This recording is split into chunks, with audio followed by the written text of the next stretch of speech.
Hey, what's up, guys? How y'all doing? My name's Joel, aka Joker. Screen names over there at the top. If y'all want to follow me, you can. I appreciate y'all. Subscribe, more tips on how to be a security officer. If you're an armed security officer level 3, even level 2, there's some tips I want to give y'all. And the reason why I'm giving you these tips today is because I've been noticing there's a lot of security guards out there, security officers that uh, they don't know how to approach people. And the reason why I say this is because I've seen it with my own eyes. A lot of security officers will approach people and they'll immediately start attacking them like, what are you doing? And blah, blah, blah, just going off on them. And that's not the way to approach people. You're going to piss people off doing that. You want to be polite when you approach people. Here's some examples we're going to go through. Say you're working at an apartment complex. You're working overnight at an apartment complex. You're the security officer at the complex. Your job there is to make sure that nobody breaks into vehicles, nobody's vandalizing anything. But these are the things you're mostly going to run into, which is people breaking into vehicles, homeless people on the property that are trying to go through the dumpsters or trying to steal from vehicles with open doors. The other thing you're going to run into a lot is a lot of people arguing and fighting, residents, family members, whatever. You're going to run into a lot of that stuff. Also, if your apartment has a curfew, you're going to run into curfew violations. There's a thing called lease violations. So as a security officer, the management gives you authority to issue people lease violations. Basically what happens is you can go up to people if you're unarmed level 2, you can go up to people and be all like, hey guys, can you do me a favor? Can y'all just please quiet down a little bit? I'm having complaints on your apartment unit. Y'all are being very loud, blah, blah, blah. And then usually they'll be like, okay, officer, we'll calm down, blah, blah, blah, whatever. Some of them will start talking back to you like, well, who are you? I don't got to listen to you, blah, blah, blah. But like, look, I'm asking you politely if you could just please quiet down. If not, we're going to have to issue a lease violation, blah, blah, blah. They get all pissed off. That's fine. Just leave them alone. Be like, okay, you have a good night. Leave them alone. Walk away. As long as they quiet down, write down the apartment number. Ask them for their name. If they don't want to give it to you, that's fine. Write down the apartment number that you had the interaction with. That way you can send that to your boss, and in the morning he can send it to the apartment people so they can issue them a lease violation if they determine it's warranted. Here's some other examples. You're going to run into homeless people on the property late at night. They're going to be going through the dumpsters, sleeping on the property, harassing people that live there, asking them for money or stuff like that. Or some of them might even be trying to get into vehicles to steal stuff. They look for open, unlocked doors. So if you see somebody trying to mess with the vehicle late at night, they don't look like they're from around there, keep an eye on them. If you see that that's not their vehicle, you're going to approach them and be like, hey, what's going on? Are you okay? Or do you live here? What apartment do you live at? If they don't want to give you the information, that's fine. Tell them, okay, well, since you don't want to give me the information, I'm going to have to ask you to leave the property. At that point, if they don't leave the property, you can give them a verbal trespass warning. Tell them, okay, I gave you plenty of chances to leave. Make sure you give them multiple chances. If they don't listen to you, that's when you'll be like, okay, I'm giving you a verbal trespass. You're no longer allowed to be on this property. If you don't leave now, you can be arrested.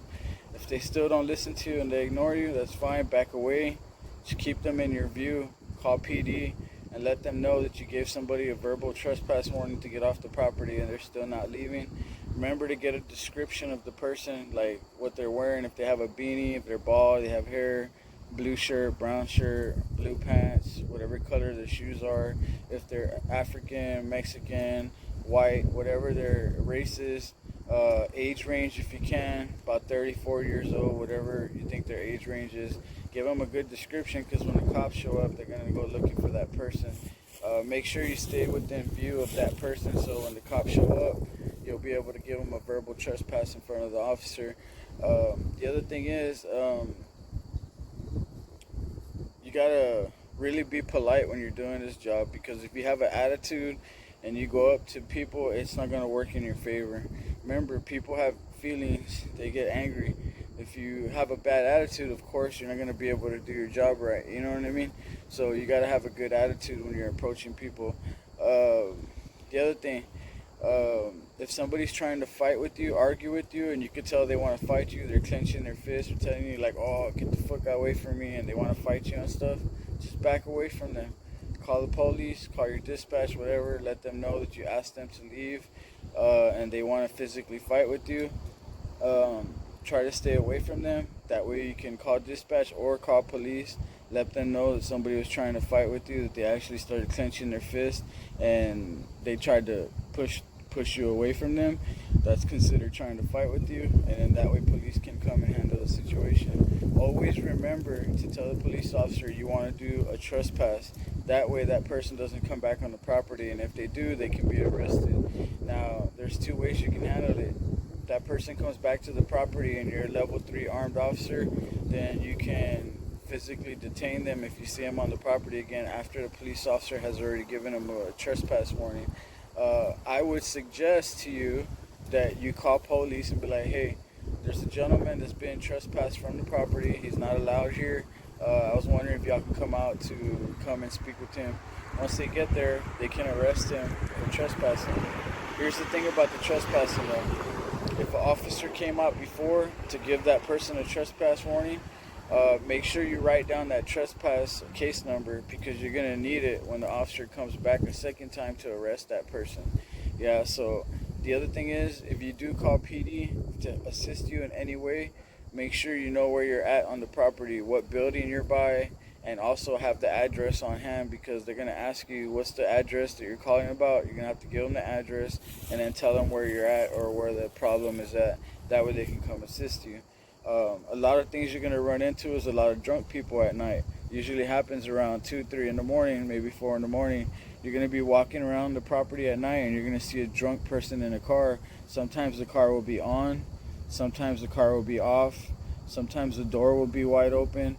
It just depends, but you'll run into people that are passed out drunk in the car, or they're still awake but they're just completely wasted.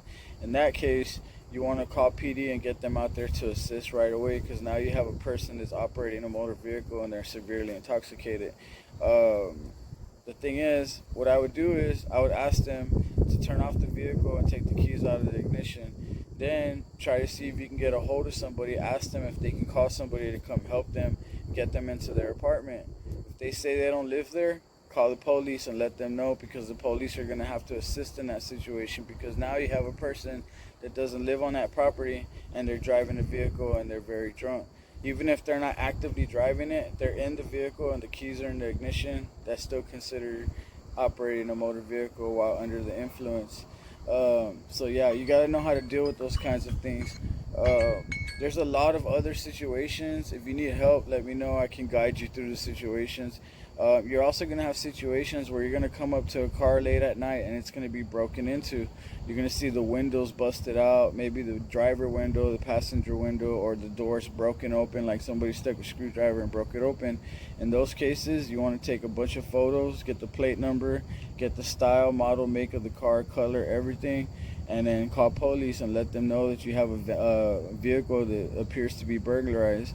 And they're going to ask you for the address you're at, the building that you're by, that way they know where to show up, where the car is located at. And then they're going to ask you the make, model, color, and the license plates of the vehicle. So you want to have that information on hand if something like that happens. Okay, so if you have any questions, any situations you've dealt with and you didn't know how to handle them, let me know. I can give you some advice on how to handle the situations. Keep in mind, none of this is legal advice. This is just how we've handled situations doing our running a security company. This is how we handle these types of situations. So say you have a group of people. Say you have like more than one person. You have 2, 3, 4, 5, 10 people that are all drunk. They're being very loud, unruly at the apartments. Doesn't matter where they're at. They could be outside the vehicle, standing in the parking lot. They can be in the front of the apartment, outside somewhere, hanging out on the stairs, whatever. You can go up to them. Remember, always keep your distance. Distance is security. Distance is insurance. That's what they call it. Always keep a distance. It's for safety. So say you have a group of people. You go up to them and be like, hey guys, can y'all do me a favor? Can y'all just quiet down? Y'all do me a favor, can y'all just go to your apartments, please? Thank you, I appreciate it. Now, if they start cursing you out, they're being disrespectful to you, give them another chance. But look, guys, I'm not trying to like piss you off. Just I need y'all to calm down. I need y'all to go to your apartments or wherever you stay at, guys. If they ignore you, they don't listen to you, that's fine. Call PD, let them know you have a group of people that are severely intoxicated. You You've already asked them to go to their apartments. They won't tell you what apartment they're staying in. They won't tell you their name. So you need their assistance. Now, if they do tell you their name and they do tell you the apartment they're staying at, then that's when you want to be like, okay, guys, I need y'all to go inside. And if they don't listen to you, that's fine. Take down their name and information, put it in your report. That way they can do a lease violation on that group of people for the apartment that they're staying in. Now, if they get louder or they don't listen to you after about 10-20 minutes after what you told them and you walked away, then that's when you want to call PD and get them involved so they can help you handle the situation. Remember, your security guards, your security officers, you're not the police. You're not there to physically manhandle people, okay? The only way you're allowed to touch somebody is if they're trying to attack you, to defend yourself. Only to defend yourself. You're not there to beat people up. So be like, hey, they start trying to hit you, whatever, push them away, do whatever moves you've been taught in your classes to defend yourself. If you have handcuffs, if they're attacking you, like physically actually hitting you and hurting you, then if you can detain them, go ahead. If you can't, just back up, call the police. Remember, you always have to look at the person and be all like, are they bigger than you? Are they stronger than you? Are they faster than you? Can you defend yourself? You know, you have to think about all those things. If you have a dispatch service, call dispatch, let them know what's going on so they can get assistance out there to help you. But yeah, man, if you have any other questions, let me know. I'm here to help you guys. I've been doing this for 16 years. I got a lot of experience. I've worked at bars, apartments, parking lots, all kinds of things. If you're working at a bar, you got to be very careful. At the bar, there are a lot of cheaters there. What happens is you'll have groups of people at the bar that are being unruly. One group will fight with another group. Remember, when people go to bars, most of the time, they come in pairs of 2, 3, 4, 5. And remember, that's different people, groups of people that are coming in groups. So you'll have like 2 guys that start fighting with another 2 guys. Remember, there's like probably 5 people in that group. There's another probably 4 or 5 people in the other group. So then they all start fighting. That's when you want to call for backup. Yell at them, hey, stop, stop, stop. If you think it's safe, it's only 2 people fighting, but the group's standing around, try to break them up.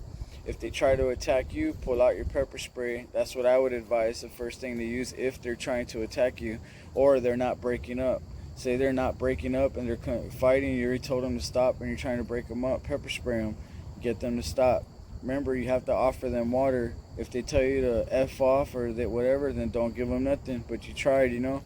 In that case, after that happens, after you pepper spray them, you want to call PD and let them know what's going on. So yeah, like I said, this is not legal advice. This is just through my experience of how I handle situations. Keep yourself safe, guys. Remember, y'all have a great night, guys. If y'all like this video, make sure to hit the subscribe button, and I'll bring y'all more training info on how to handle different situations, guys. There's a technique that I use when there's people way bigger than you.